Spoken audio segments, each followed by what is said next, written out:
Welcome back with a smiling face. Links to previous episodes are given in the video description, so don't forget to like, subscribe and share the video. The Edge of Tomorrow. Synopsis. Claire was filled with apprehension, foreseeing the worst possible scenario, as she had to move across the country in the middle of her junior year. Eager to break free from her troubled home once she reaches adulthood, her dreams are surprisingly thwarted by the enigmatic alpha twins. Claire struggles to understand the deep affection the twins have for her, opting to ignore their advances consistently. In a world she doesn't recognize, Claire is confronted once more by her inner demons.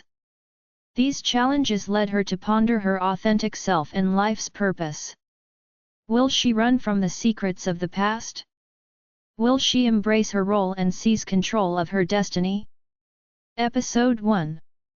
We pulled up to the rickety old house, and I felt a twinge of excitement that echoed within the sea of melancholy I had been feeling lately. The house was by no means new or luxurious, but it was much more than I had anticipated. We moved from California, where we had a 2-bedroom apartment in the worst part of town.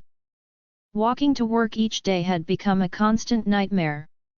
While I was thankful to move, I couldn't help but expect the worst.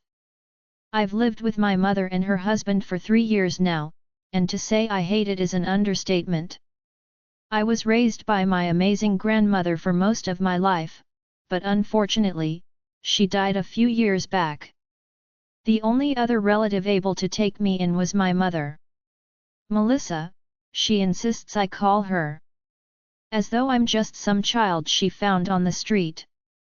Melissa and I have a non-existent relationship, which means she pretends I don't exist and I stay out of the way. The issue lies in her husband.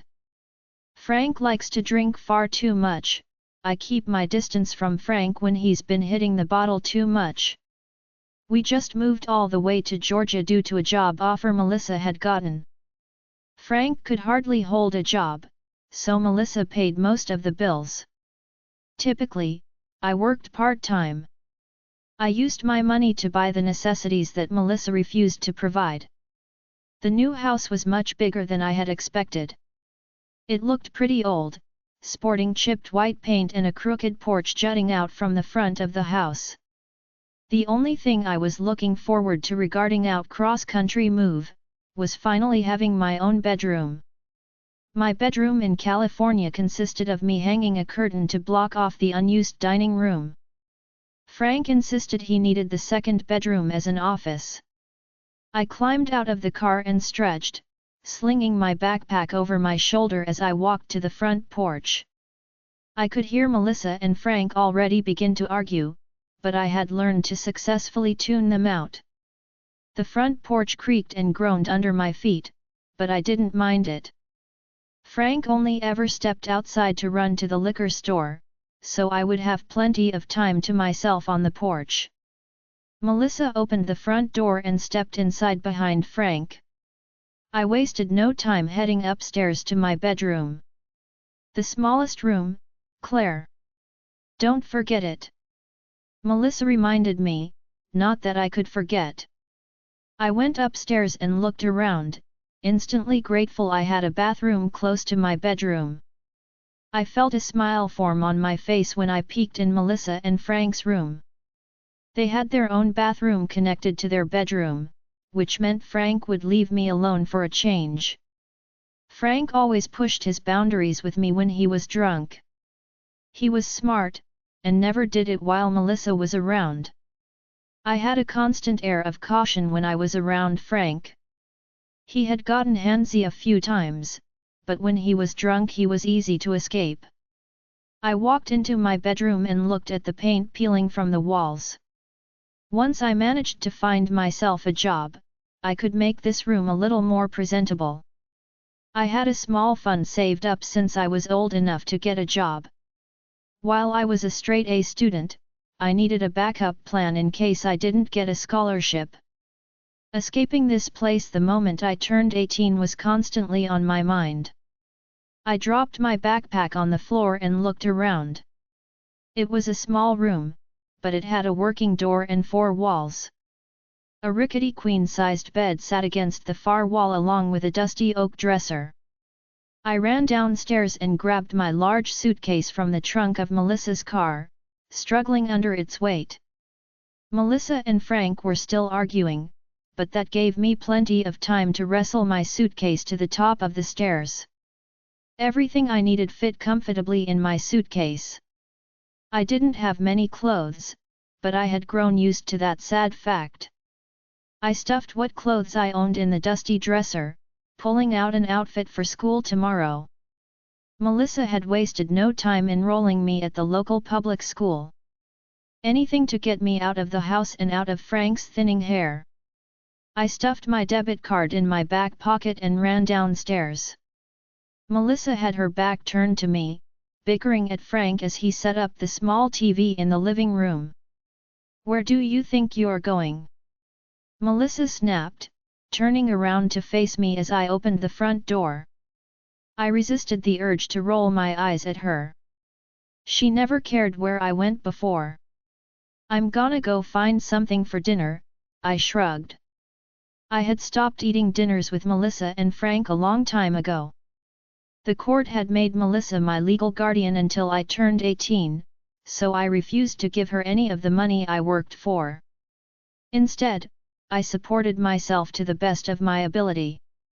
"Get me a 6-pack while you're out," Frank snapped, his beady eyes narrowed at the hazy image on the TV. I gritted my teeth together. This man was an idiot. "I'm 17.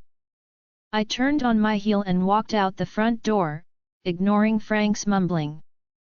I walked out onto the main road and sighed. I had no idea where I was going. My eyes flickered left and right a few times before finally deciding to go right. All I needed was a gas station. I could get myself a bag of chips and a bottle of water and call it a night. I walked down the main road for maybe 15 minutes and sighed with relief when a small corner store came into view. That was one thing I'd miss about California. In Cali, you could walk in just about any direction and find a gas station or grocery store. I walked into the poorly lit corner store and said hello to the cashier, a girl not much older than myself. I grabbed a bag of chips, a couple bottles of water and a granola bar and walked over to the register. "Hi, do you know where Westlake High School is?" I asked the girl as I swiped my debit card. She had to be in her early 20s. Her hair was jet black but she had a stripe of green running through it. The girl nodded as she pressed some buttons on the register. "Sure do. Just follow this road until you reach the traffic light and turn left. You won't be able to miss it," she nodded. "Thanks." I gave her a small smile as I took my receipt from her hand. The girl looked up from the register. "You knew around here? That obvious?" I chuckled. I haven't seen much of the town, but it was clear that it wasn't the largest. The girl nodded, a small smirk playing on her face. "Town's pretty small.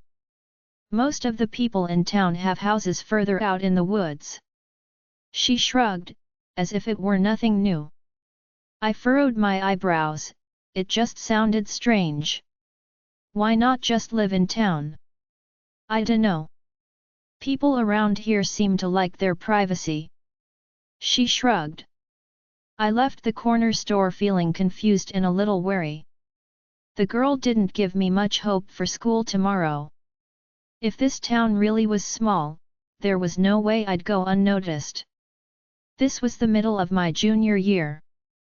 Once I finished the rest of this year, I only had one more to go. One more year and I could finally escape Melissa and Frank. Chapter 2. I woke up to the sound of my old alarm clock. It was 6 in the morning, leaving me with plenty of time to get ready and walk to school. Melissa would already be at work, and Frank typically slept in until 11 a.m. or later. I crept out of my bedroom and into the bathroom, making as little noise as possible.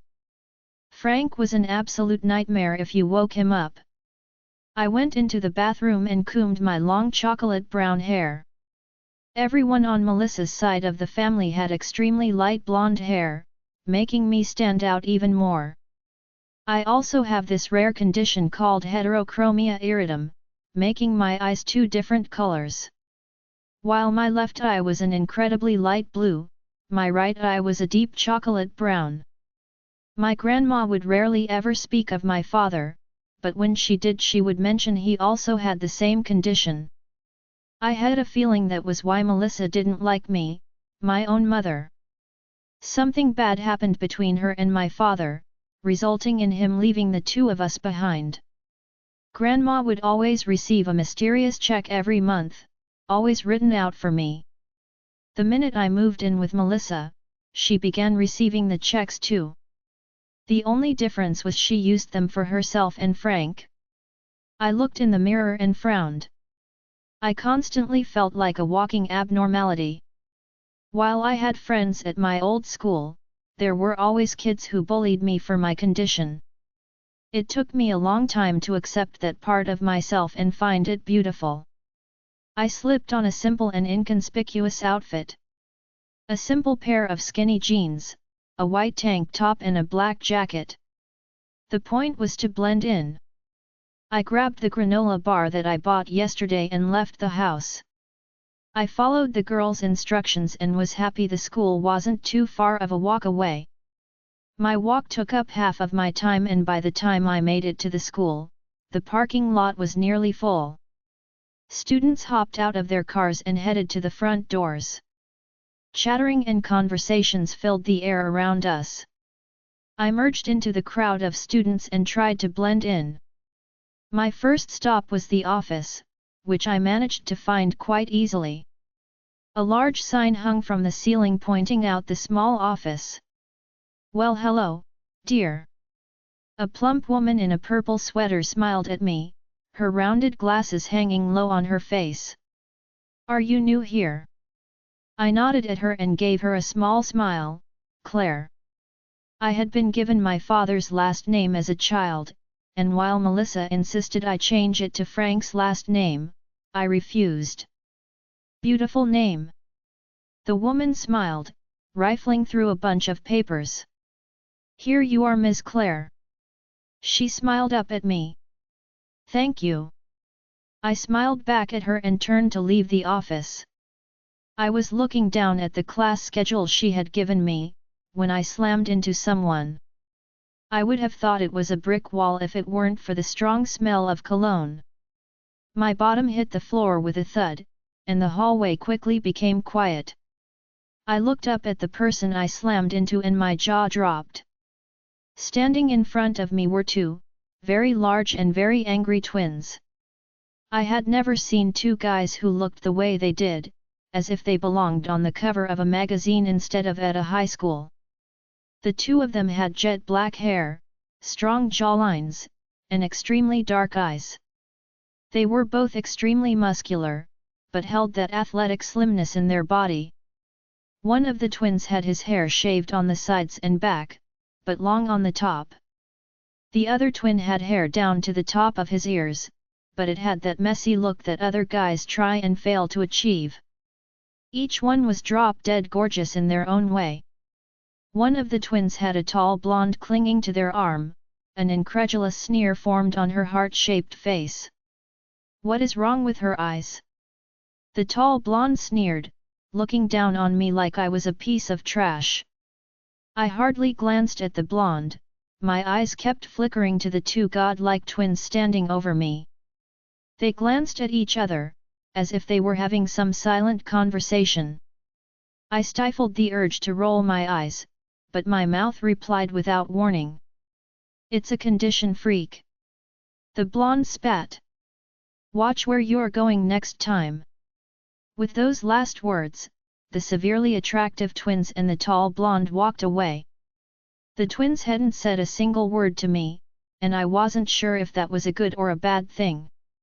The look in their eyes was cold, and I had the sinking feeling I was looking into the eyes of my new bullies. Staying to myself was already proving to be a nightmare.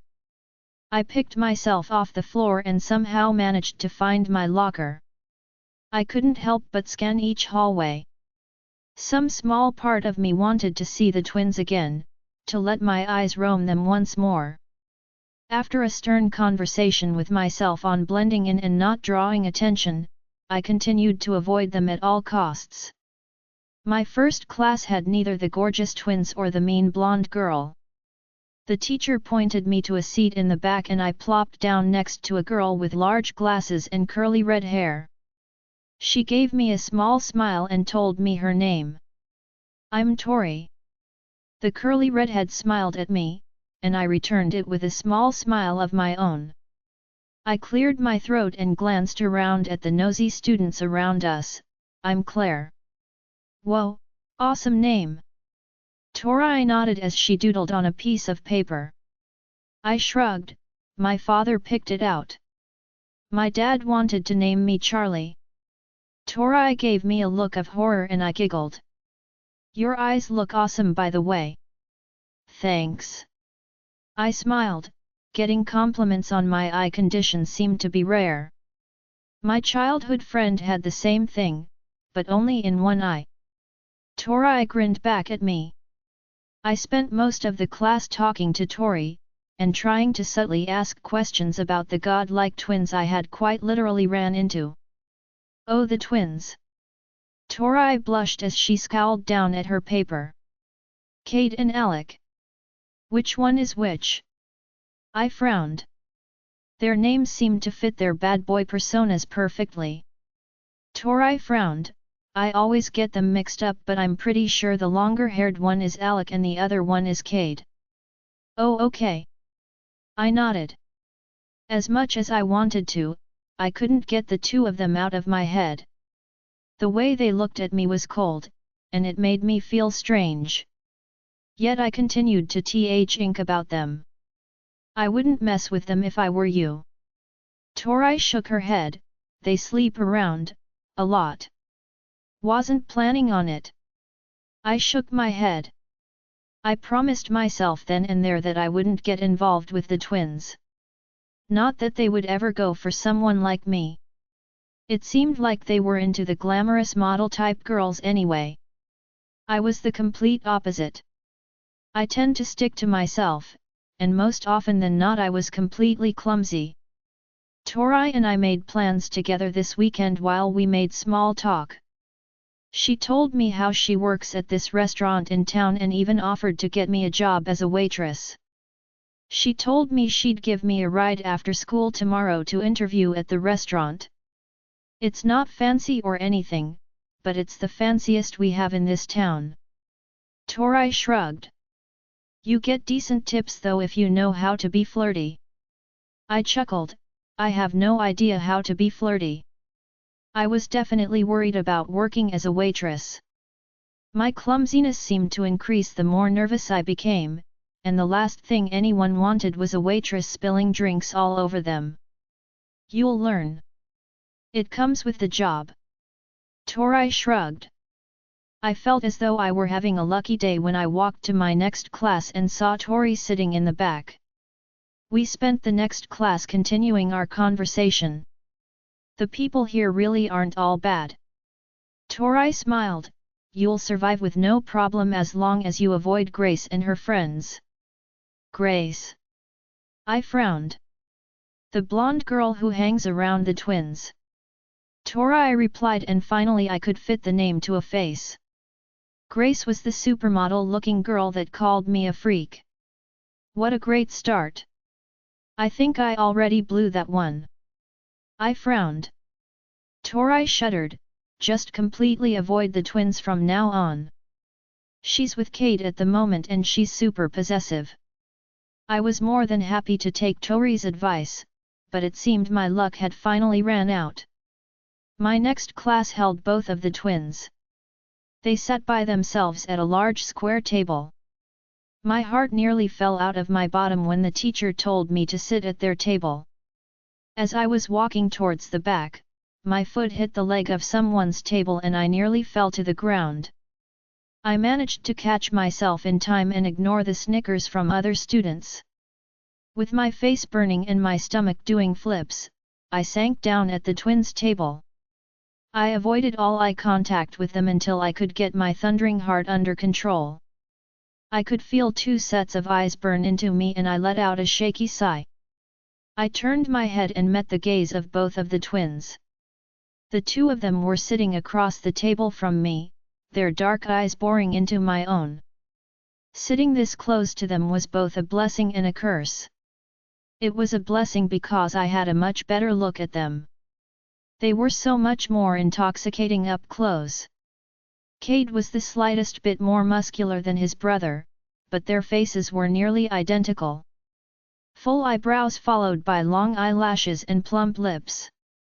As I sat there in silence, I tried to choose between the 2 and it just wasn't possible. The 2 of them were equally incredibly attractive and I simply couldn't pick. "Oh look, Cade!" Alex smirked, his voice tinged with amusement. "It's the little girl with the strange eyes." I could feel my voice catch in my throat at the sound of Alex's voice.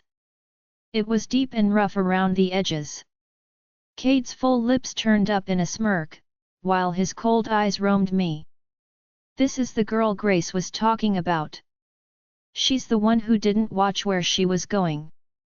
Alex smirked at his brother. They were both talking to me and about me. Like the incredibly alluring and smart girl that I am, I sat silently and tried not to gape at them. The 2 of them knew how attractive they were, it was completely obvious. That didn't mean they had to act like. I was beginning to regret my strange and instant attraction to the twins. I hadn't noticed. Cade sneered and I held back the urge to flinch. As much as Frank berates me when he's drunk, you'd think I would be used to it by now. For whatever reason, what the twins said actually bothered me and I found them much harder to ignore than Frank. "Oh look, Cade!" Alex smirked. "The little doll is trying to ignore us." My heart jumped at what he called me. I couldn't figure out if it was an insult or a compliment.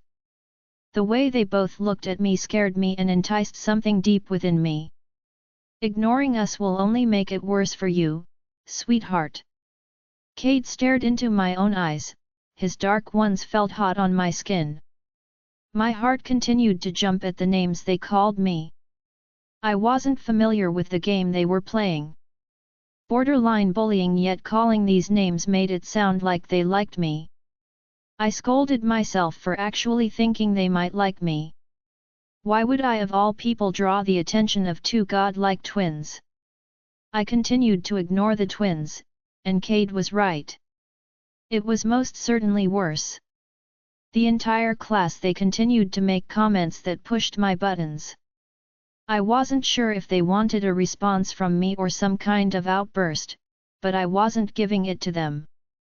They made me do all of the work myself, including the project that was supposed to take a week to complete.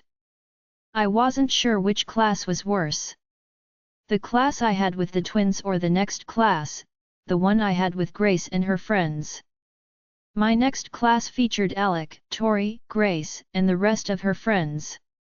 I was lucky enough to sit by Tori the entire time, but Alec continued to smirk and pester me.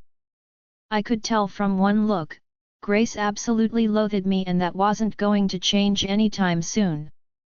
The more attention Alec gave me, the angrier she got. Why she was concerned with her boyfriend's brother was beyond me. Somehow I managed to get through the rest of the school day. Each day only consisted of 5 extremely long classes, and I was unlucky enough to have both of the twins in 2 of those classes. My last class of the day was gym. Gym class was always hated to begin with, but knowing I had it with both of the twins only made it worse. I was naturally uncoordinated and feeling the hot gazes of the twins only made it worse. Luckily, I was able to sit out until they found me an extra uniform. Knowing I would officially start gym Monday put a huge knot in my stomach. An entire week passed before I fully realized it. Frank was as bad as ever, but I did my best to avoid any confrontations or handsy grabbing on his end. The twins continued to torment me, both managing to upset me and leave me confused. Grace and her friends escalated from petty glares and snickers to full-blown mean comments. Tori and I became closer once I was hired at the same restaurant she works at, a little Italian place in the middle of town. I had even made a new friend in one of my classes, an athletic girl named Autumn with sandy blonde hair and large blue eyes. My first weekend in Georgia began, most of which I planned to spend on working. After getting myself school supplies and food for the week, I had a lot of money I needed to make up. I wasn't sure if things were looking up, or slowly settling down. Chapter 3. And you're sure you don't mind? I sighed, looking at Tori with shameful eyes. Tori scoffed and rolled her eyes, of course not. We work the same days anyway, I'd just have to come in 30 minutes early.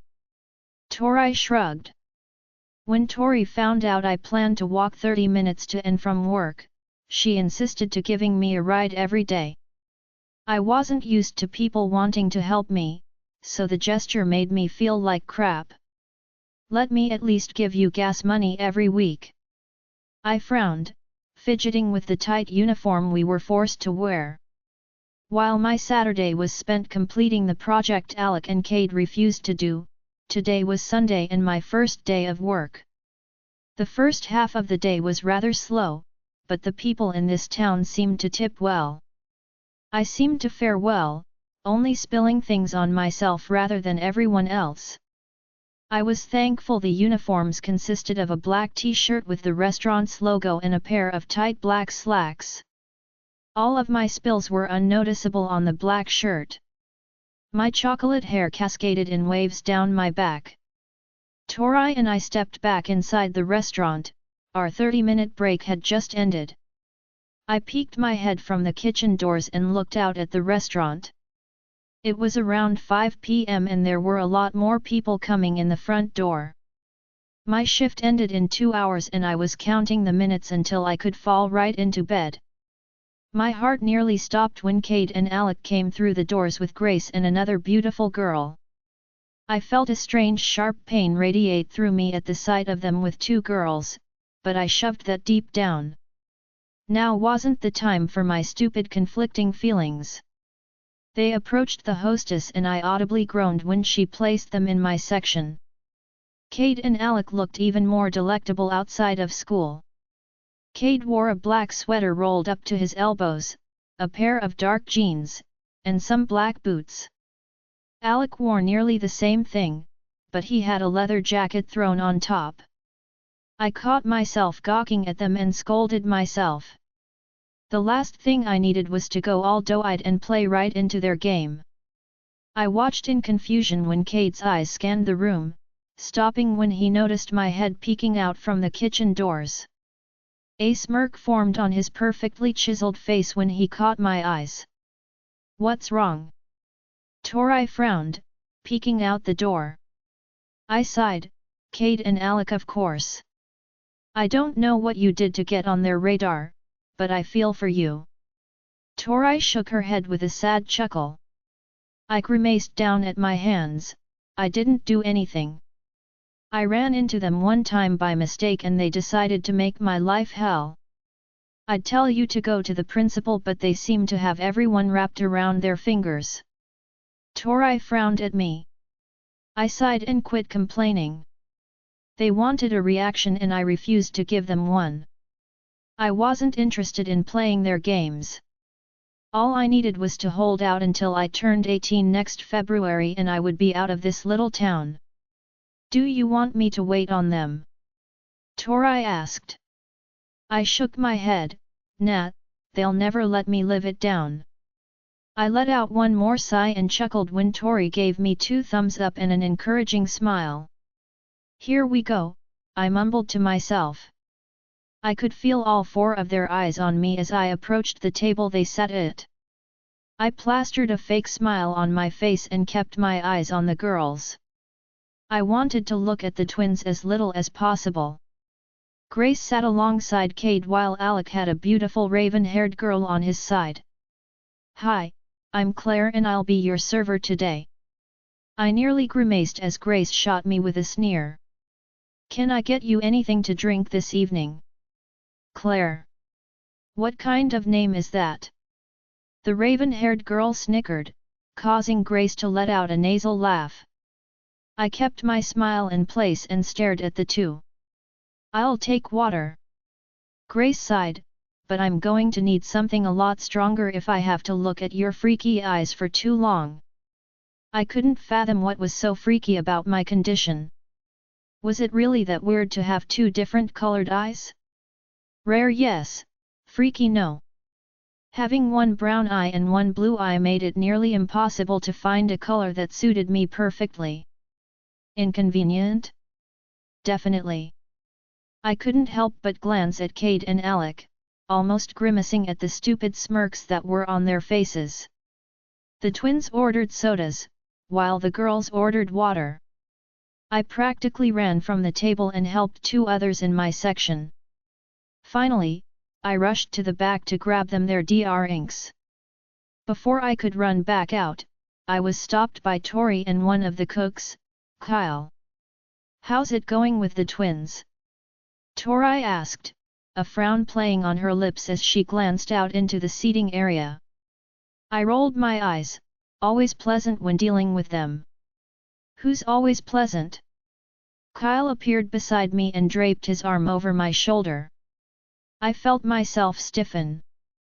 Kyle was one of those guys who flirts with every girl he sees and has absolutely no concept regarding personal space. I laughed at the number of times Tori had to tell him to get away from her in one afternoon. I never thought I'd be on the receiving end of his attention. Kyle was definitely attractive. He had Sun K.'s hair that swooped across his head in a Superman-type hairstyle. His nose was sharp and spattered with freckles. He looked like a surfer in Cali rather than a cook in Georgia. Why do you feel the need to put your grubby hands all over everyone? Tori huffed, placing her hands on her hips while she stared at Kyle accusingly. Kyle smirked and tightened his arm around my shoulders, and I could feel my face turn red. All right, all right. I swatted him away, feeling much too warm at the moment. Kyle smirked and walked back to the kitchen. Jealousy doesn't suit you, Tori. Vermin. Tori sneered at him, shaking her head.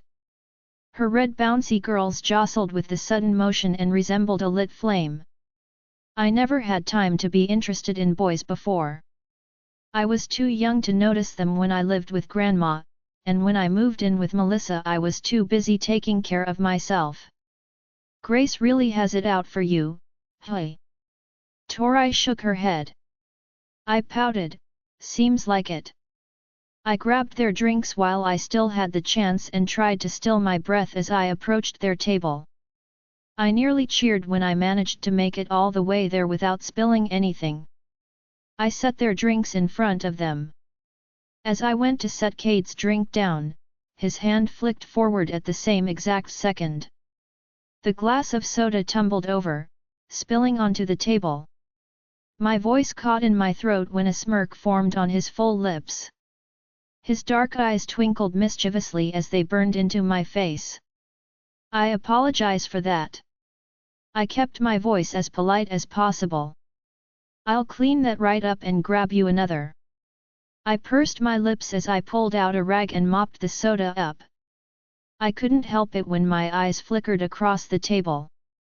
I'd have to get close to Cade to clean that. Much closer than I wanted. Don't be shy, sweetheart. You made the mess. Cade gave me a sly smirk and watched the heat rise to my cheeks.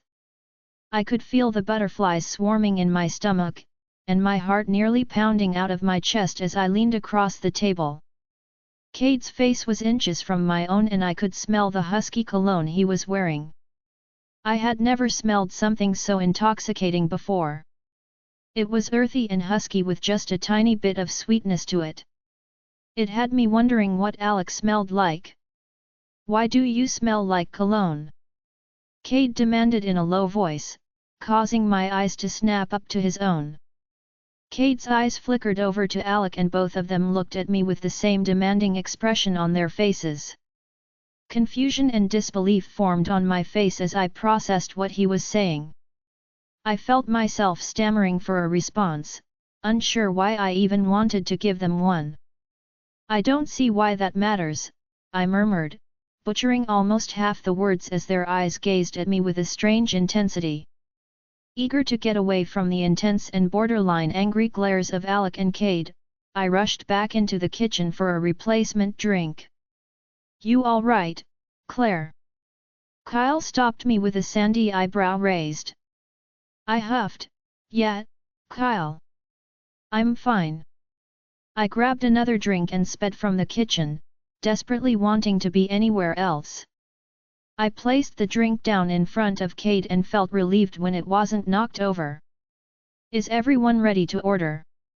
I asked, my smile much more forced this time. Cade and Alec's mood seemed to drastically change. Neither of them were looking at me with their patented smirks, and quite frankly they both looked pissed.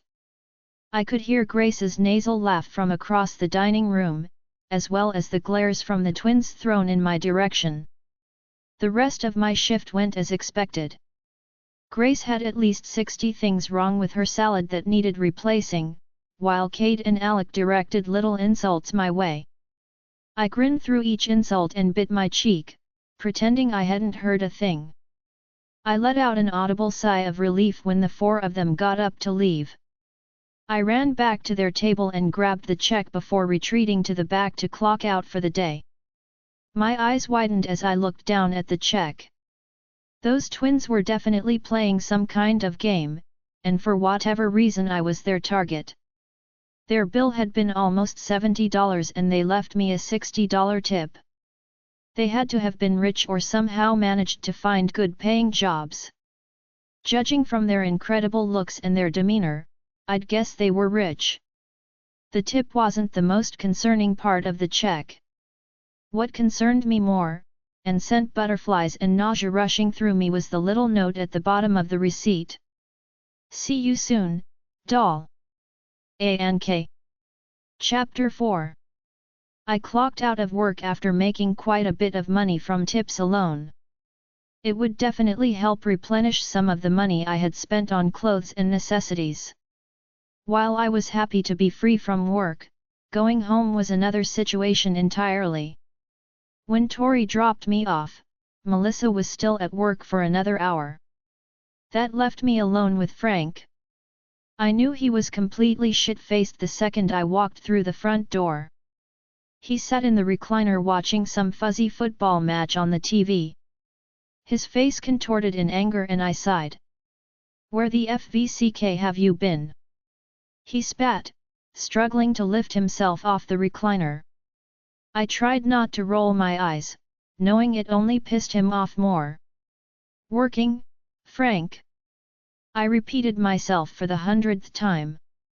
I turned to walk up the stairs and escape his drunken tirade when something he said had me turning back around. "Working?" he scoffed, wobbling as he stood from the recliner. "You were out WH0RING around like your mother." This time I did roll my eyes. If he wasn't drunk all of the time, he'd remember that Melissa made me pay for everything myself. I didn't have time to when I was busy supporting myself and going to high school. "Melissa isn't my mother," I snapped, turning to walk up the stairs. His hand wrapped around my wrist and yanked me backwards. While I didn't fall, I did stumble back a few steps. "Get off of me, Frank!" I mumbled, my body tensing in fear. The few times he had managed to get this close to me weren't pretty. Frank was always handsy when he was drunk. He spat, his breath invading my nose. He yanked me closer to him and I nearly gagged at the sight of his sweat-stained shirt. My entire body felt cold with fear. He was much too close for comfort. I grimaced at the disgusting smell of stale beer and body odor. His grip was tightening around my wrist, and I gritted my teeth against the pain. I said, "Get off." I screeched, bringing my knee up in between his stubby legs. Frank let out a hiss of pain as his hand dropped my wrist. I could hear his drunken yelling as I ran to my bedroom and slammed the door behind me. I fumbled with the lock through the tears that had sprung up in my eyes. Once the door was successfully locked, I flopped down on my bed and let a few tears trail down my face. Some days were harder than others, but it would all be worth it when I left this place. Over the years, I had quickly lost hope that Melissa would treat me like her own daughter and instead looked forward to escaping the moment I turned 18. I sat on the bed for hours, not daring to move until I heard the front door open and Melissa come inside. It was then I pulled myself off the bed and trudged into the shower. The steaming water hid the tears as they fell from my eyes, and I gave up and let them run freely. I was always extremely aware of Frank's movements in the house, and always needed to be on guard around him. That fact alone was tiring and put me in a perpetual state of paranoia. I hopped out of the shower feeling completely exhausted, and fell into bed. The morning came around much too quickly. After a few hours of restless sleep, I woke up and changed for school. I put on one of the outfits I had recently bought, a pair of skinny jeans and an off-shoulder long-sleeve shirt. I grimaced down at the handprint bruise left on my porcelain skin and yanked my sleeve down over it. As usual, my first and second class of the day was with Tori. We sat and talked while working on our assignments. My next class was the one I was worried about. Cade's comment about cologne at the restaurant had me confused, but I let it flit from my mind shortly after it had happened. Apparently the two of them did not. Cade and Alec both looked equally irresistible. Both of the twins' hair were tousled and had that messy look that other guys struggled to achieve. Cade wore a dark blue button-down shirt, while Alec had on a simple black t-shirt. Cade and Alec sat at our normal table, only this time Alec sat across from Cade. I grimaced to myself, realizing I'd have to sit next to one of them. Cade seemed to be more serious than Alec and sometimes scarier, so I plopped down in the seat beside Alec. Alec smirked at Cade, as if he had won some bet. I kept my eyes averted from the sinfully attractive twins and pretended to be interested in what the teacher was saying. Did the little D0LL finish our group project? Alec teased, his hot breath curling around my ear. A shudder racked through my body and Alec snickered. I clamped my L.P.S. shut and ignored him. Of course I finished the project. I couldn't let the troublesome twins ruin my grade. When I didn't answer, Alec's fingers danced over my shoulder and tickled my collarbone. I take a sharp breath at the tingles that bubbled against my skin under his touch. Stop! I hissed, keeping my gaze on the teacher. I could hear a weird rumbling sound coming from Alec, and the urge to look became overwhelming. My eyes flickered over to Alec, who had a strange glint hidden in his dark orbs. I couldn't understand these insanely gorgeous twins. First, the two of them chose me to pick on. Second, they wanted a reaction from me. Third, when they finally got a reaction, they seemed pissed. Why don't you make me stop, D0LL? Alec gave me a sly grin, his thick fingers running along my exposed collarbone. Just then, the teacher walked around the room collecting the group project we were supposed to complete. Alec's wandering hand retreated to his own body and I rifled through my binder in search of the project. After handing our project to the teacher, I nearly jumped from my seat as a large hand grasped my GH. Alec smirked down at me and I felt my body stiffen. Where's that feisty little attitude, D0LL? His gruff voice was quiet and much too close to my ear. I clamped my teeth down on the side of my cheek, determined not to feed into their bullshit. I wasn't sure if they got off on acting this way, but I wasn't planning on encouraging it. And that's how I sat for the remainder of class. ucking in sharp breaths when Alec's hand traveled where it shouldn't. At one point his fingers found a strand of my hair and tugged playfully. I had to turn my head to hide the aggressive blush that formed on my cheeks. I quickly noticed that Cade was the quiet one of the two. His eyes were glued on me the entire class. When his blank stare wasn't on me, his eyes flickered to his brother. I swore I could see jealousy burning in his eyes. Such a shame, they wanted to take turns tormenting me. Chapter 5. My next class featured Alec, Tori, and Grace. I was beginning to have a love-hate relationship with this particular class. It wasn't all bad because I got to sit next to Tori, which kept Alec from tormenting me. The downside was Grace and her friends would constantly throw insults my way. For someone who acts like they're bulletproof, her insults sure hurt a lot.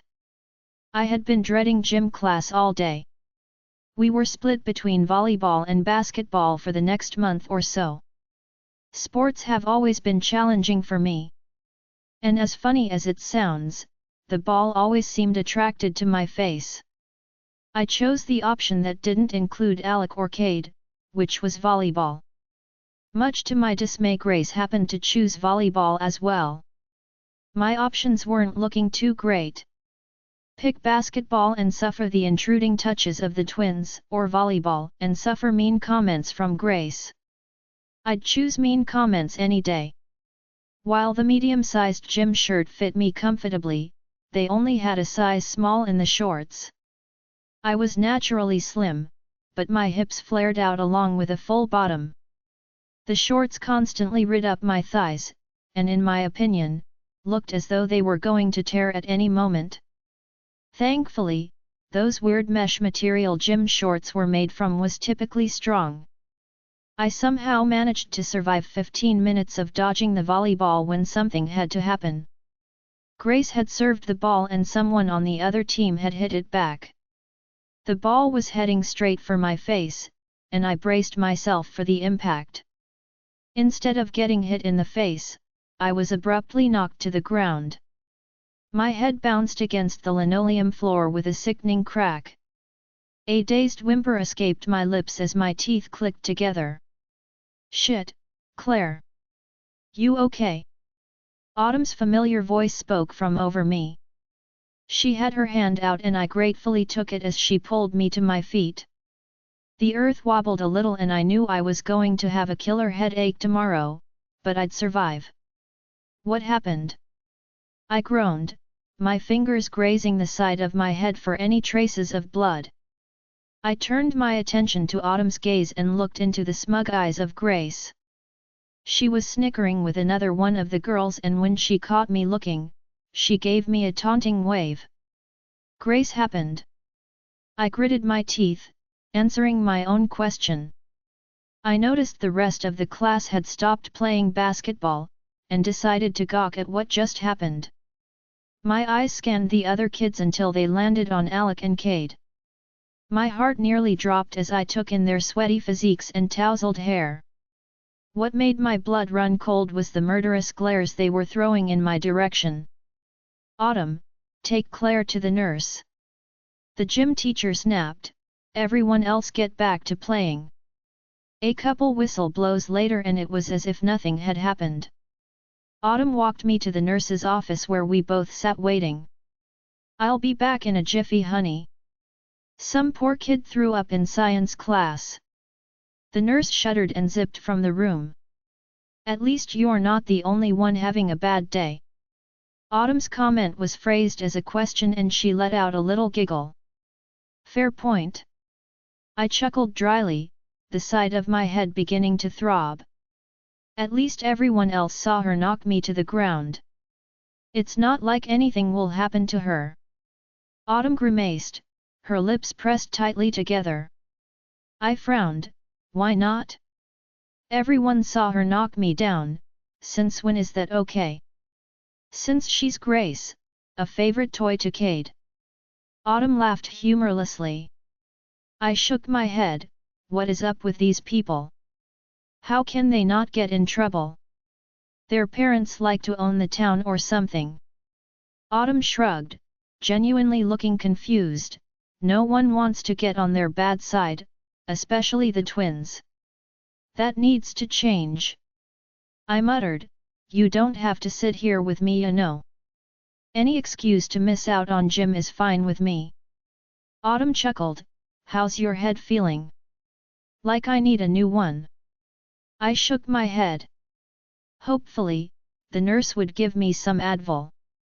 Oh, that reminds me, there's a party this Saturday and I want you to come with me. I'll invite Tori too after school. Autumn grinned, showing a set of white teeth. I shook my head, how did that remind you of a party? Autumn shrugged, no clue, but are you interested? Autumn was one of those girls who seemed to fit into every social group. A lot of her friends were the athletic kids, but Autumn tended to fit in everywhere. I suppose. I shrugged. I only worked from 8 in the morning to 6 in the afternoon. That would give me plenty of time to take a shower and get dressed. Great. Autumn grinned, wear a dress or something. I've got these heels I've been dying to wear. I pursed my lips together, not wanting to interrupt her monologue on shoes. I don't have any dresses, besides I'd rather be comfortable. I shrugged. There would be no drinking or smoking for me, I was simply going for a friend. And the last thing I wanted was to stand out. Wait, will the twins be there? I scowled. I definitely wasn't going to show if they were going to come. They never come to our parties.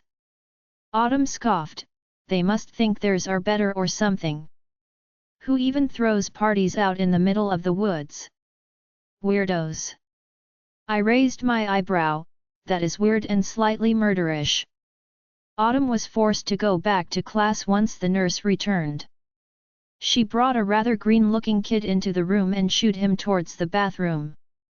After looking me over for a moment and giving me a couple of Advil, thankfully, she told me I could head home. No thanks. I shook my head, a friend drives me home, and I really don't feel like walking. I can always call your mama, hon. The plump nurse gave me a soft smile. I shook my head a little too vigorously, wincing at the pain. No, no. Not necessary. She's working and won't be happy if she gets a call. Well, all right, dear. Just take it easy and drink lots of water. Wouldn't hurt you to have a doctor check you out. The nurse gave me a weird look but smiled politely. I nodded my head, really wanting to leave. Yup, sure. I'll have a doctor check me out. There wasn't a chance I'd be going to a doctor anytime soon. 1. I had no idea where the closest doctor was, and 2. I'm fairly sure I don't have any insurance. I left the nurse's office before she could say anything else and headed to my locker. I sat in the hallway for another half hour before I found the motivation to pull myself from the floor. Going home early simply wasn't an option. Frank would likely be home and he'd go straight to Melissa if he saw me home early. The bell signaling the end of class rang when I finally stood from the floor. I moved slowly as I flung my locker open and stuffed my books into the ratty backpack I owned. Once the second bell sounded, kids would begin flooding from class. The familiar yet intoxicating scent of cologne and male sweat filled my nose. I resisted the urge to sigh and slammed my locker shut. Looks like the little doll is having a bad day. Alex smirked, his dark eyes flickering to his brother and finally back to my face. Alex stood on one side of me, much too close I might add. Cade stood on the other side, his dark eyes looking down at my head. How's your head, sweetheart? Cade's voice was rough but the corners of his lips turned down. Their mind games had my head throbbing all over again, and I swore I was going to get whiplash from their mood swings. 1 minute they're calling me names, insulting me. The next minute Alec won't keep his hands away from me. Then they hurl death glares my way, only to care about my stupid head later on. Before I could say anything, Cade's rough hand gripped my chin, turning my face to his own. His touch sent a strange shiver down my spine and I shuddered as Alec's breath hit my ear. Cade's other hand was much more gentle than I would have anticipated, only leaving me more confused. His hand reached out gently and touched the spot I had slammed into the gym floor. A hiss of pain left my lips under his touch and I cringed away, pressing my backside closer to Alec. "Poor little doll is hurt," Alec murmured in my ear.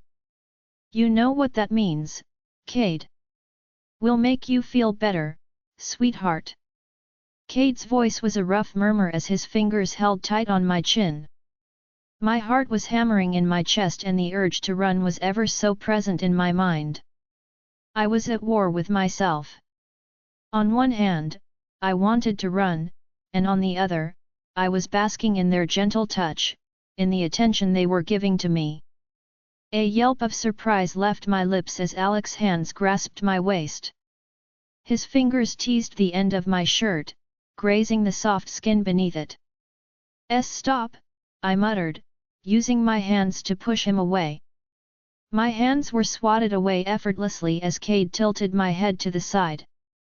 His mint-filled breath wafted across my face enticingly.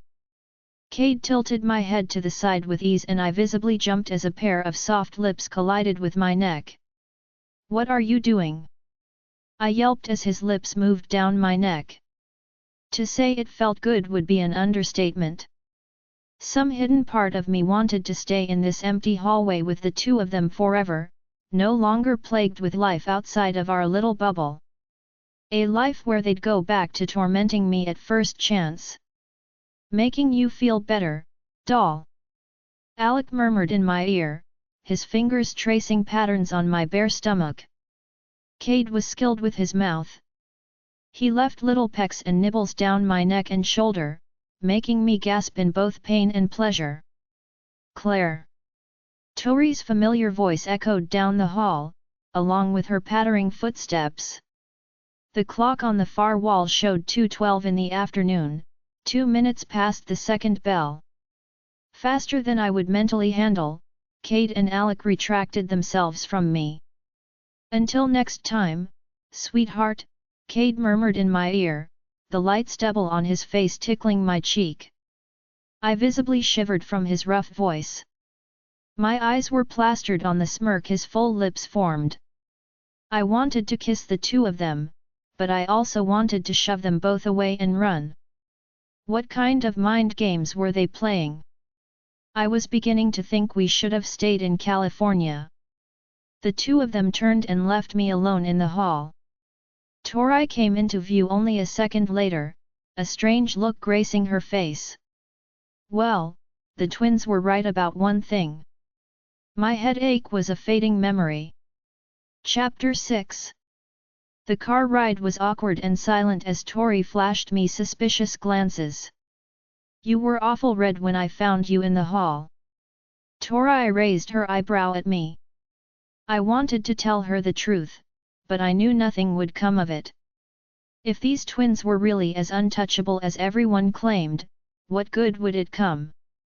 I was still completely torn about what actually happened. They had touched me against my will, kissed me against my will. If it was all against my will, then why did I enjoy it so much? Why did some part of me want this to happen again? I chalked it up to reasonable insanity and due to the fact the twins were irresistibly hot. After claiming innocence 1,000,001 times, Tori reluctantly stopped interrogating me. I navigated the house carefully, nearly jumping for joy when I saw Frank snoring on the recliner. I flopped down on my bed after finishing some homework and touched my head angrily. It wasn't even sore anymore. A muffled ringing pulled me from the bed and I searched for the crappy phone Melissa had gotten me. Our social worker practically demanded Melissa provide me with a cell phone. So Melissa being Melissa, she got me the lowest quality phone possible. I didn't even know they made those chunky flip phones anymore. The only thing this phone was good for is calling people. Hello. I sighed, already knowing who was on the other end. The only person who called this phone was the social worker. Hello, Claire. Jenny, my social worked for the last couple years, chuckled. Just calling to check up on you and to see how everything's going. Everything is the same. I shrugged, not bad, just the same. I'm sorry to hear that, Claire. Jenny sighed, it was no secret Melissa never wanted me. We've actually just gotten word your father's been sending checks written out for you, and I wanted to see how they were helping. I snickered, it's been years and you just got word now. Your father's a pretty private person it seems. Jenny chuckled. They should fill up your college fund pretty fast. Yeah, if I had gotten any of them. I scoffed, rolling my eyes. Melissa was expecting the next check any day now. No doubt she'd make some snide comment once she received it. There was a pause on the other end. You haven't gotten any of the checks. Melissa's gotten them just fine. I shrugged. I had long ago given up on receiving any of the checks, not that I'd want anything from an absentee donor. Another long pause. I see. Jenny sounded irritated, thanks for the info, Claire. I'll see what I can do to fix that. Don't bother. I shook my head, I haven't gotten any since Grandma died and I really don't feel like hearing Melissa yell at me. If you say so. Jenny sounded unconvinced. Sleep didn't come easy that night. The twins plagued my dreams as though tormenting me in real life wasn't enough. I woke from sleep with a couple ragged breaths. My dream was set at school, where the twins hurled cruel insults my way. After the insults they dragged me into a closet and picked up where they had left off in real life, leaving me even more confused. I was jolted from my bed as a crack of lightning split the air. Rain hammered down against the house, and what I once found calming now sounded sinister. I flicked my lamp on and pulled myself from bed. The chill of my room did nothing to cool my heated skin. I could practically feel the goosebumps under the twins' rough touches, as if my dream had been real. Leaning my head against the cool window in my bedroom, I peered out into the rain. We lived in a part of California that was horribly dry for most of the year. Everything about Georgia was green and wet, and I wasn't sure if I found it unsettling or comforting. Another crack of lightning sounded, and I watched entranced at how the lightning sent a flash of yellow across the forest beside the house. Everything was completely dark under the pale light of the moon, but the lightning spotlighted everything before it sent the forest plunging into darkness. I stood with my forehead against the cool glass, my eyes reflecting the brilliant flashes of lightning. Every now and again the deafening crack of thunder would sound and make me jump a little. I squinted my eyes harder at the forest below me. I couldn't tell if it was the bustling wind, or if something else was rustling the branches below. The lightning only provided seconds of clarity before the darkness returned. I leaped back from the window in shock. The lightning has crashed down, illuminating the forest, and I wasn't sure what I had just seen. Two very large, furry heads poked from the forest. The fur surrounding their intelligent eyes was dark as night. I had only a glimpse at the elongated snouts, but if I had to guess I would have said they were wolves or a black bear. Did wolves and bears even live in Georgia? What was most unsettling was how the two wolves seemed to be staring directly at my bedroom window. I stayed home from school the next day, feigning sickness. In all honesty, I wasn't mentally prepared for school today. The relentless dreams had woke me up and the sight of the strange animals had kept me up for the remainder of the night. I knew Melissa wouldn't notice if I stayed home from school. As usual, Frank was the one to look out for. I was determined to spend the entire day in my room, only sneaking out for the occasional bathroom break. I clicked the lock on my door and curled back up in bed. I wasn't sure how long I had slept, but I was beyond grateful it was a peaceful nap. My dreams weren't plagued with Kate and Alec. The day passed quickly and effortlessly, and once 2 o'clock came around, I got dressed for work. It wasn't a long shift, thankfully. I wasn't entirely sure if Tori would show up to take me to work, especially with me missing school today. Surprisingly, Tori's car pulled into the driveway and I crept downstairs. Frank had his attention on some football game rerun, and I darted from the house. "Where were you today?" Tori frowned. "I wasn't sure if I should pick you up for work or not." I frowned. "Sorry, had a rough night." "Did the storm bother you?" Tori frowned, curling a lock of fire-kissed hair around her finger. I shrugged. "Yeah, it woke me up. I had a hard time falling back asleep. Just needed a break is all. Next time let a girl know." Tori scoffed and shook her head. "I don't exactly have a phone." I pursed my lips. There was no way I planned on pulling out my chunky flip phone. Better no phone than this one. Tori frowned. "You don't have a phone? Can't you just get your own plan?" "I'm not 18 yet." I frowned.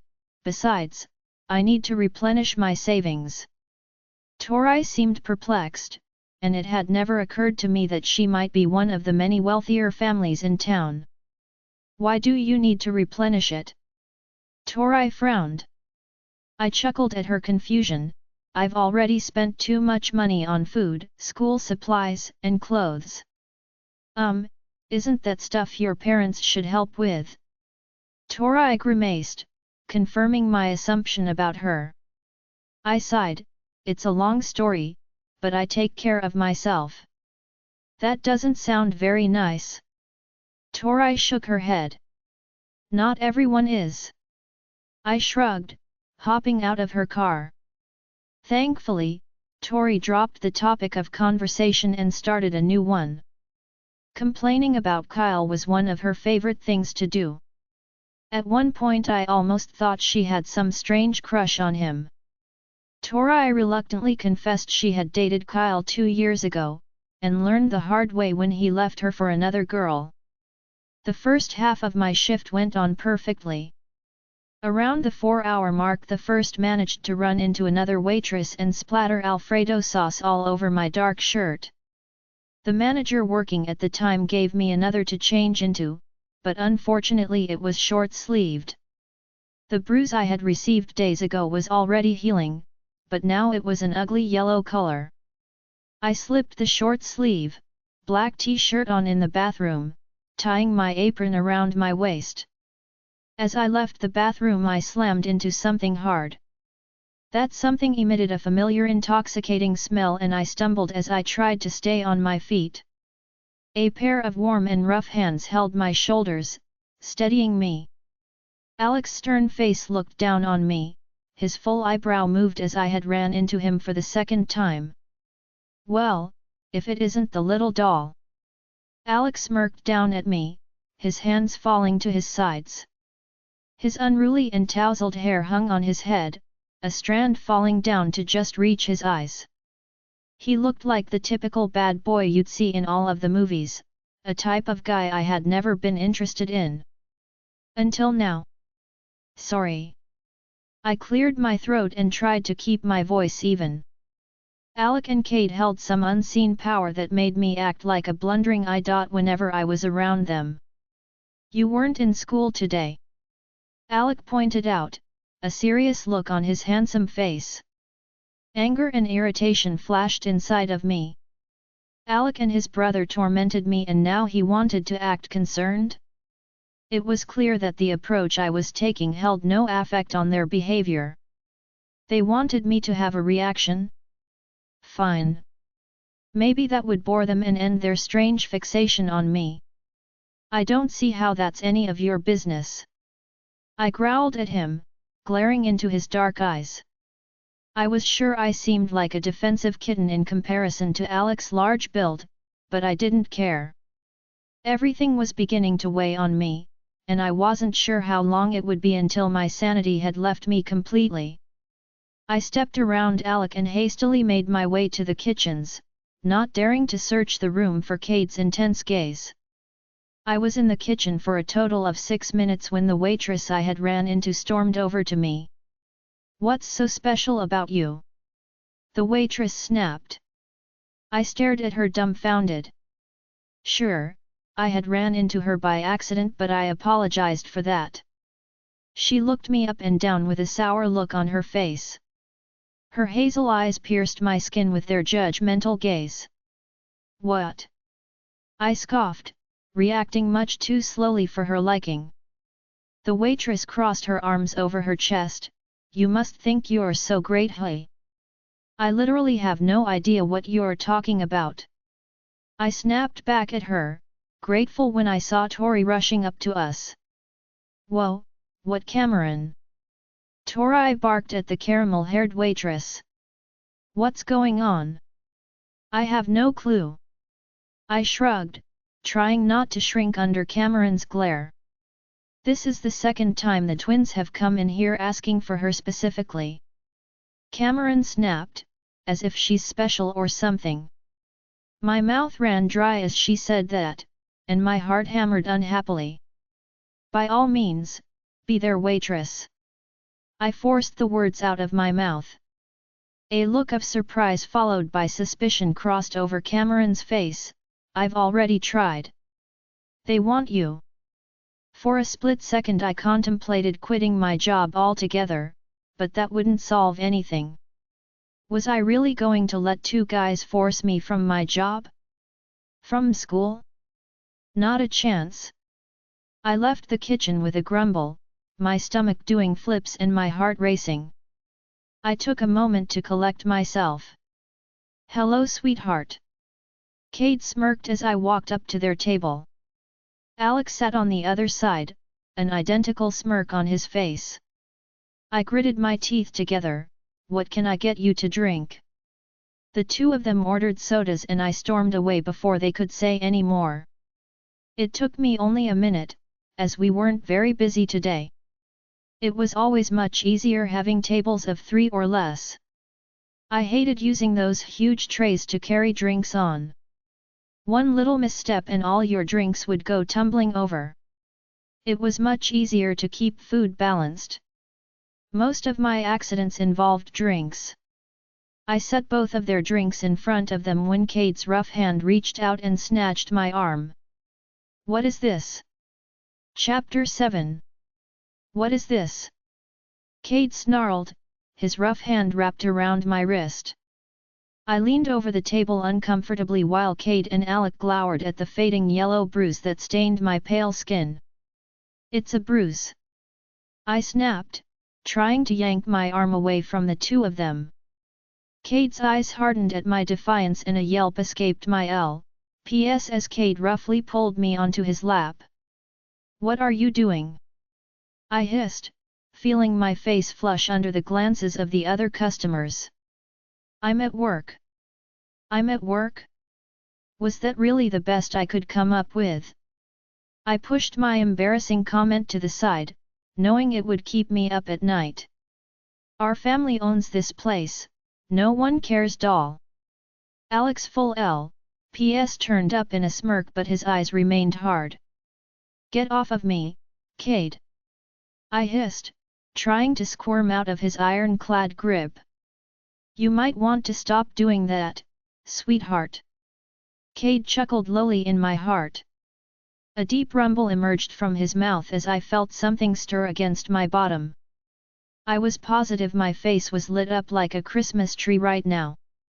Gathering all of the strength I could muster, I pushed myself through his arms and attempted to stand up. I didn't get very far. Cade's arms wrapped around like a vice grip and grounded me back on his lap. "Do that one more time and you'll be screaming my name." Cade's husky voice was deep and rich in my ear. Cade and Alec observed me with clouded eyes. Kate held my arm out and Alec touched it gingerly. This didn't happen in gym. Alec pointed out, and I clamped my L.P.S. shut. Was it that cook? Kate growled roughly in my ear, his grip on my waist tightening. Was it Kyle? Alec demanded alongside his brother. I could feel my blood run cold as I worried for Kyle. Kyle wasn't a woman beater.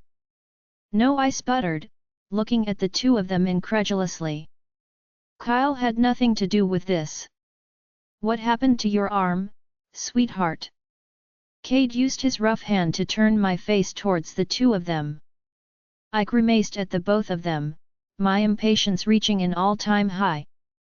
I don't see how that's any of your business. I huffed at the two of them. I was sick and tired of their mind games. Not only was it exhausting me, it was also introducing new and foreign sensations I had never felt before. One minute they acted like they hated me, and now they were acting like my well-being actually mattered to them. They didn't act like they had a mere crush on me. This was something different, something possessive. Little doll, Alec chuckled as though I were an innocent and ignorant little girl. It is most certainly our business. You belong to us, sweetheart. Cade's rough voice murmured in my ear, and something strange fluttered in my stomach. I could feel Cade's rough hands tracing circles on my lower back, and I took what would be my only opportunity to run away. I dashed off of Cade's lap and into the kitchens, not daring to look back. What was that, Claire?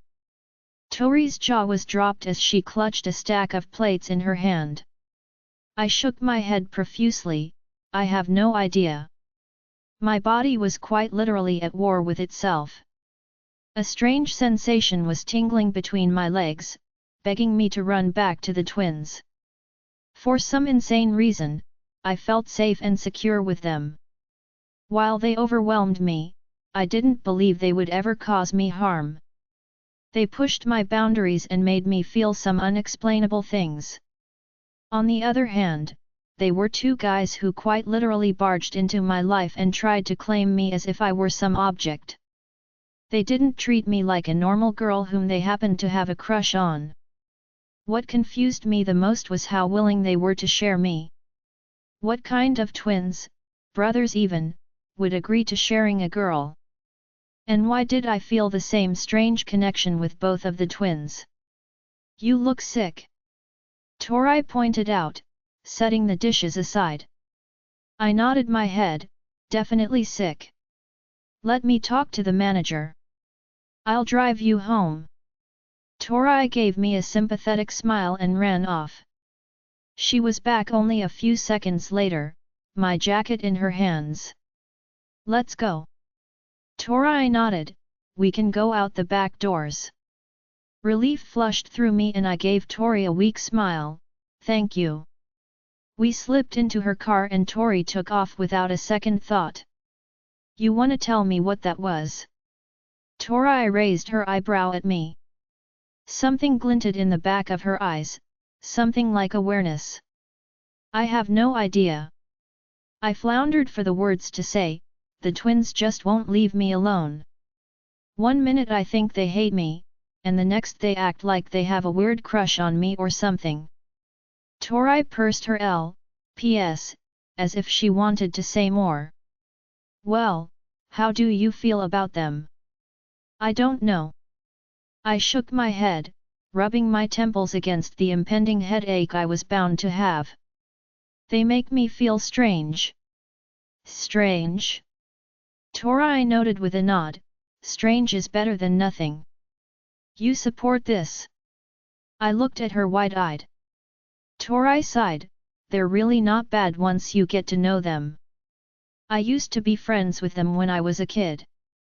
That's a lot of time for them to change, Tori.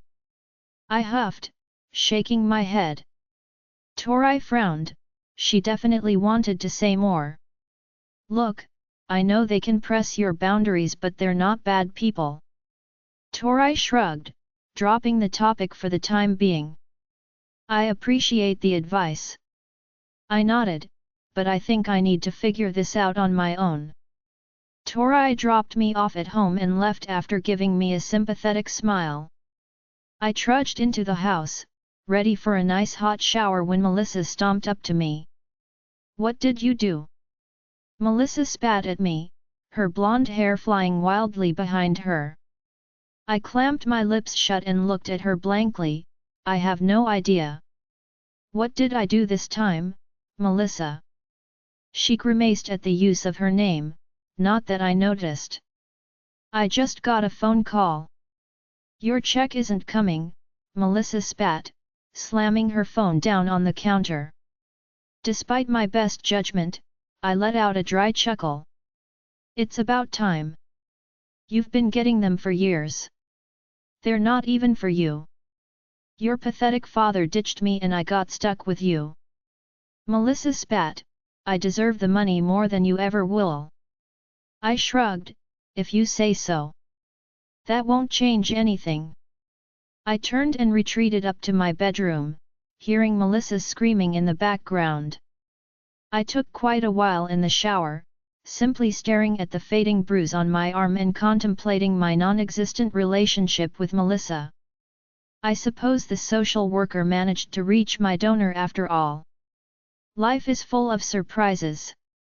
Chapter 8. After my pointless conversation with Melissa, I hopped in the shower. My body refused to put me out of my misery and allow me some restful sleep. Instead, I laid awake staring at the chip ceiling, mulling over what Alec and Kate had said to me. How could they possibly think I belonged to them? I had just started school here, and I hardly even knew them. Yet they claimed I belonged to them, as if they had known me forever. It would have been easier to ignore the twins if I wasn't feeling this annoyingly strange connection to the two of them. Sure, they were drop-dead gorgeous, but some innate part of me wanted to be around them. It was as if my instincts were pushing me closer to them while the logical side of me pulled away.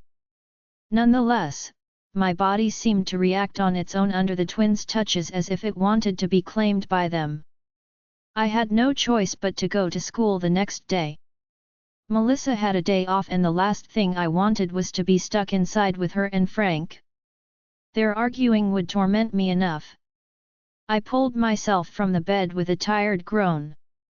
I had slept a total of 4 hours last night. I groaned as I looked down at the dirty pile of clothes in my room. I had completely forgotten to do my laundry yesterday, leaving me with minimal options on what to wear. I had a floral GH high dress, a pair of extremely short shorts, and one pair of fuzzy pajama pants. Choosing the option that would grant me the least amount of attention, I slipped on the floral dress. I paired it with an old jean jacket I had available and a pair of ratty old sneakers. My eyes were bright and somewhat bloodshot as I stared into the mirror. I glared at the bags forming under my eyes and silently cursed the twins. I came downstairs at the last minute, ignoring the death glares Melissa shot my way. "Claire, come here for a minute," Melissa called out, and I ground my teeth together. My body instinctively clenched as I approached the woman who had carried me in her womb for 9 months. "Yes." I pursed my lips and stared into her pale eyes. When I had first moved in with Melissa, it hurt to look at her. Every time I looked into her pale eyes, I saw what she could have been. She could have been the mom to teach me about boys, to take me out to the mall and spend afternoons laughing and watching movies. She could have been so much more if she had only tried, if she had only cared in the slightest. Over time I stopped seeing what she could have been. Now, I only saw her for what she was. Something lurked in her pale eyes and I knew any kindness she portrayed would be false. "Why don't you call the social worker and tell her you were just being dramatic?" Melissa said nonchalantly, dismissing it with a wave of her hand. "Why would I do that?" I frowned, crossing my arms as I looked into her blue eyes. Frank sat off to the side in his recliner, watching something on the TV. I purposefully kept my eyes away from him. "I'll tell you what, if you do I'll split the checks with you." Melissa's voice was unusually soft, and I wondered how much effort she put into her words. On extremely rare occasions Melissa would say or do something that made my insides hurt with longing.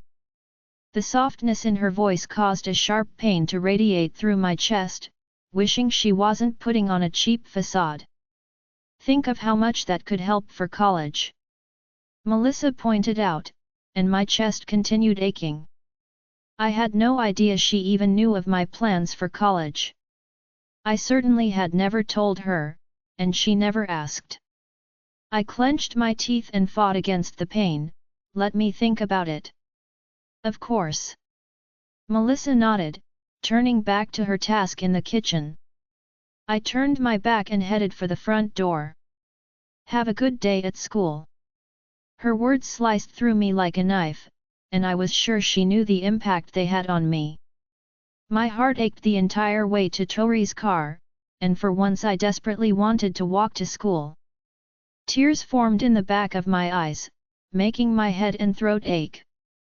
Just when I thought I hardened myself against any pain Melissa could cause, she did something that hurt me. Whenever Melissa wanted something, she used everything she could at her disposal. She knew deep down I wanted a mom, that I wanted to be loved and accepted. She'd pretend to care for as long as it took to get her way, reverting back to her usual self once she succeeded. "You feeling all right?" Tori raised her eyebrow at me, pulling out of the driveway and down the road. I took a few seconds to compose myself, and chase away the tears that threatened to form. "Yup." I forced the word from my P.S. Didn't sleep very well. That was one thing I was beginning to truly appreciate about Tori. When you wanted to drop the subject, she didn't fight it. She simply went with the flow. "Loving the dress by the way." Tori smiled, nodding to the floral dress I had on. I shrugged. "I've had it for a few years. I forgot to do laundry yesterday. You need to let me take you shopping sometime." Tori sighed and shook her head, making her fire-kissed curls bounce. "I told you, I don't have the money for clothes right now." I raised my eyebrow at her, knowing she could be quite stubborn at times. "I already told you," she started, but I cut her off. Nope. You're not buying me clothes." I shook my head. "I could never pay you back for that." "Once again, I already told you I wouldn't need you to pay me back." Tori rolled her eyes at me. "My family can definitely afford it. If I say maybe, will you be satisfied?" I lifted my eyebrow at her, grimacing when a smirk came over her face. Yes I will." Tori smirked. "Fine." I rolled my eyes, but a smile played on my P.S. "Maybe." "Good, maybe is 2 steps away from a yes."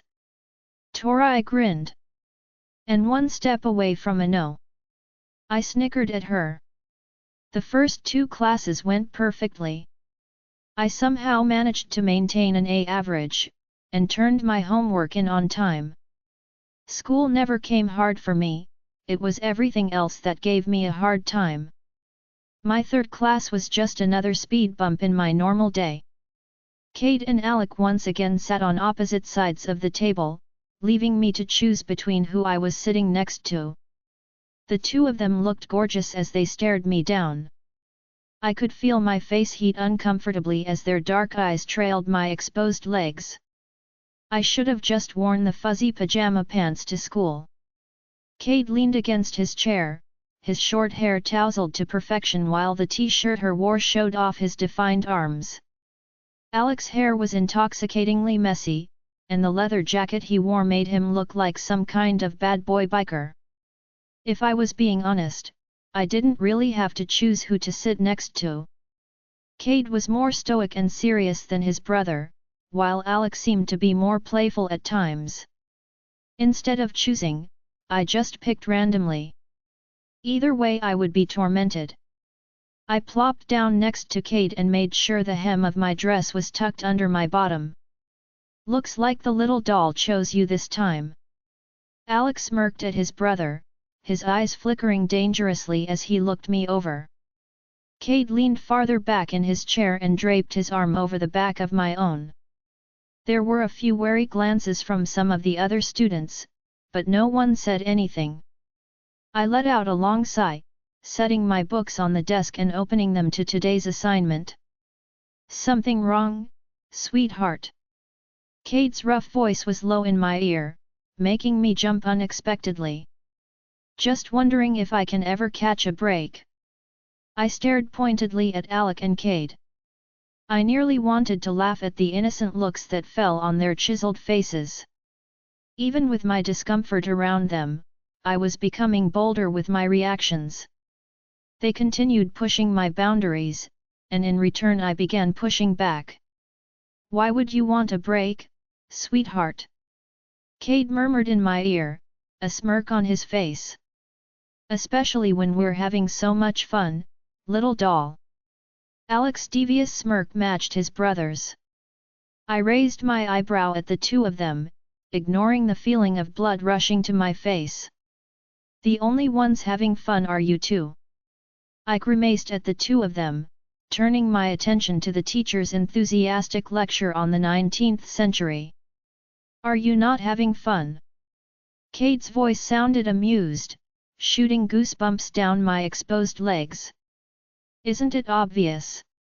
I mumbled, keeping my eyes locked on the teacher. We're going to have to change that, brother. Alex smirked, his voice growing husky. I kept my attention on the teacher for the remainder of class, but Alex's words stuck with me. Something about the way he said them held some underlying meaning. My stomach twisted into knots, and I suspected they had something planned. My next class was quite miserable. I sat next to Tori as usual, but that didn't stop Grace from being unusually cruel today. Typically I could ignore the snide comments and insults, but she was growing much more bold. Such a shame. Grace snickered to her friends, the little freak didn't show up today, I was hoping something happened. Too bad she's back. Grace sighed as though I had massively inconvenienced her and all of her little friends laughed. I made the mistake of rolling my eyes, not finding her little comment amusing in the slightest. Typically I had self-control when it came to bullies, but I was feeling unusually cranky lately. I felt constantly on edge and agitated, with no explanation on why I felt that way. What was that, freak? Grace spat, standing from her desk and stomping over to me. The smell of her designer perfume was strong and almost sickening. It made my head feel strange and floaty. Her strong perfume triggered my gag reflex, and I clenched my teeth together to maintain some control. Some distant part of me wondered if I was pregnant. The first girl pregnant without ever having S*X, a hilarious anomaly. Tori sat next to me, rigid as can be. Her face was reddening, turning the same shade as her fire-coated curls. Alex sat across the room, talking to a group of guys about something unimportant. Why don't you leave her alone? Tori spat, sounding much more venomous than I ever could. Grace turned to Tori and snickered, so the little freak can't defend herself now. Grace. Tori growled. It was such a strange sound coming from a girl as small as Tori. Ooh, you're so threatening. Grace feigned shock, why not let the freak stick up for herself? Got a little crush on her. I don't think Alec would like how you're talking to Claire. Tori glared at Grace, speaking loud enough to catch Alec's attention. My eyes flickered over to the godlike twin and I couldn't control myself in time. My eyes flickered over his towering form, lingering on the dips and grooves his muscles formed in his shirt. Alec's dark eyes locked on my own, then flickered over to an equally pissed-off Tori and Grace. What happened next was somewhat strange, and I would have given more thought to it hadn't my head been swimming by Grace's overwhelming perfume. Alec said nothing to Grace, but his expression turned furious and deadly. Grace paled, all traces of anger wiped from her slim face. With one last glare that screamed absolute hatred and murder, Grace turned around and twitched back to her seat. Alec nodded once at Tori before his dark eyes flickered back to my face. Stupid! Tori grumbled under her breath. I laid my head down against the cool desk and took a few calming breaths. My head was completely swimming now, the smell of Grace's perfume was lodged somewhere between my sinuses and frontal lobe. You feeling all right, Claire? Tori's concerned voice was close by. I opened my eyes for a second and looked at her concerned face. Yup, just feeling kinda nauseous. Do you wanna go to the nurse?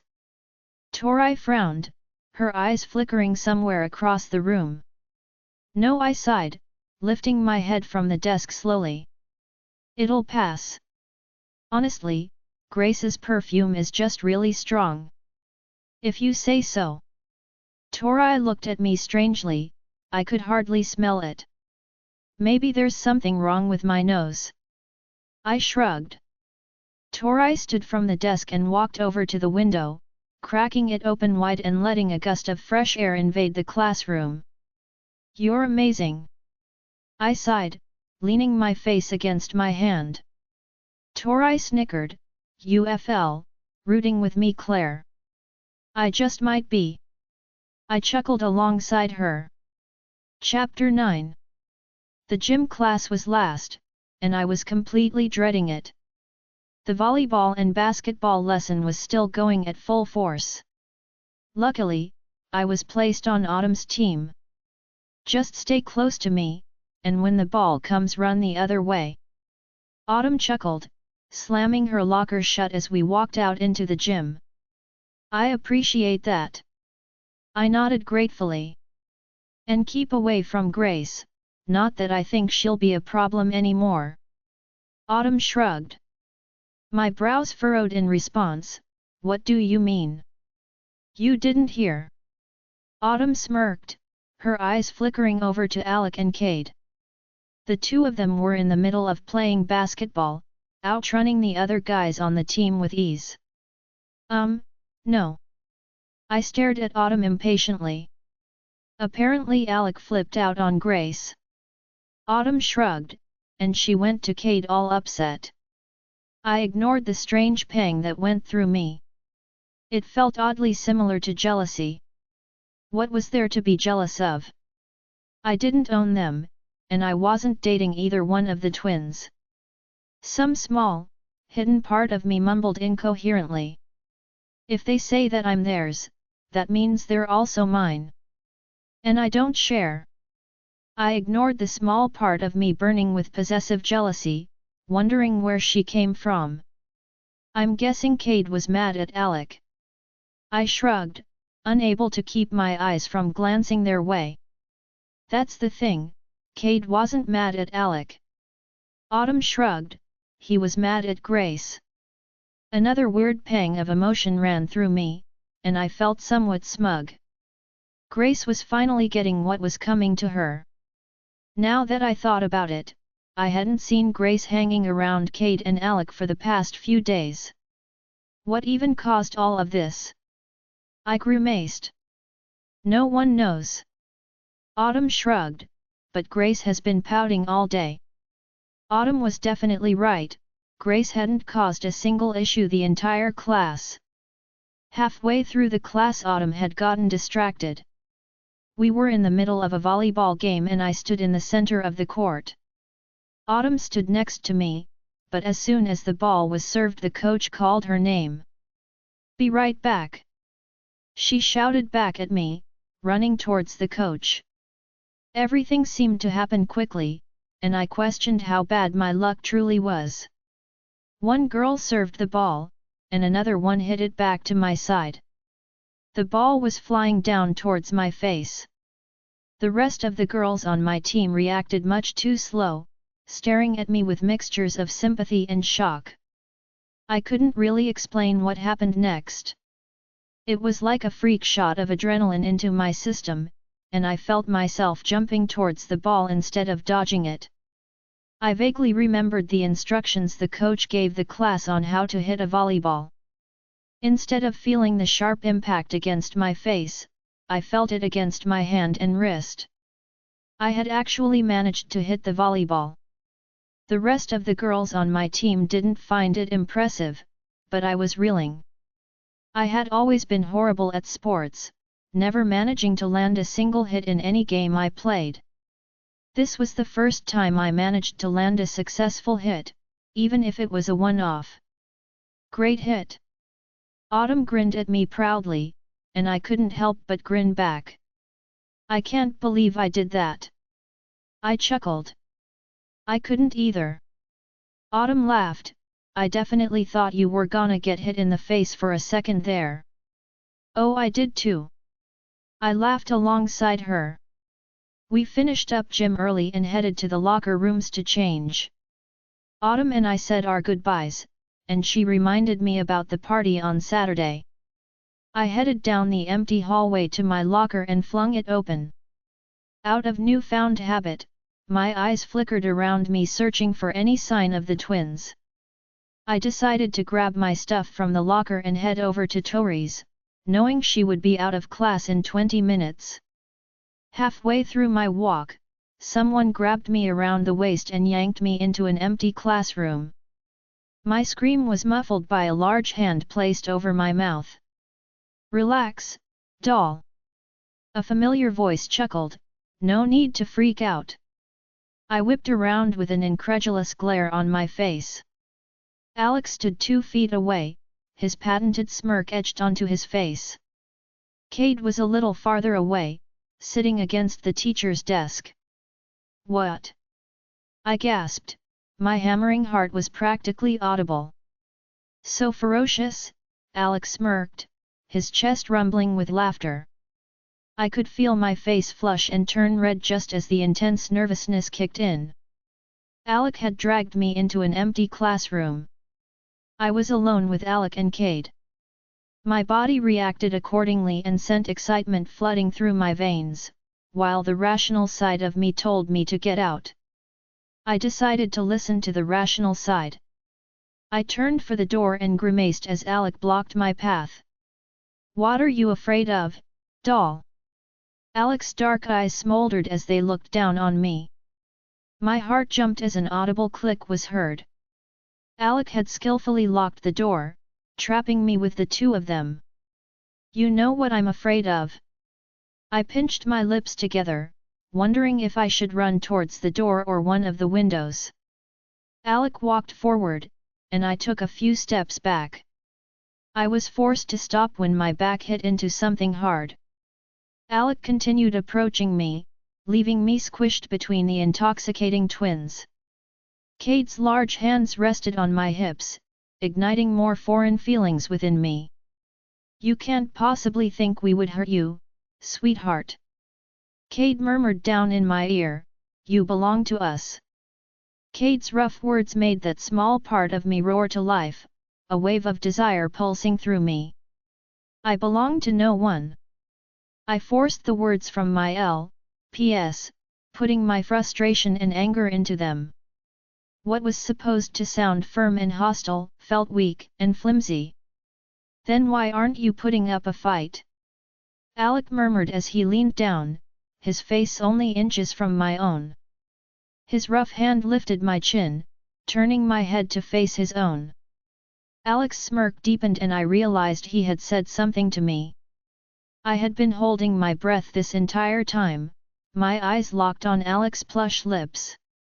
"You said you weren't having fun," Cade murmured in my ear, making me shudder as my eyes were pulled back to Alex. "We needed a chance to change that, doll," Alex smirked, and I sucked in a sharp breath as his rough thumb ran across my lower lip. A ragged gasp left my lips as Alec lifted me from the ground, setting me down on the teacher's desk. "Alec, don't," I exhaled sharply, noting how he parted my legs with ease and stepped in between them. "Begging will only make us enjoy this more," Alec murmured, his nose trailing slowly down my neck. My body went rigid as he inhaled along my skin. Confusion, desire, and fear. All were swarming in my head like an angry bee's nest. "Both of you," I take another sharp breath.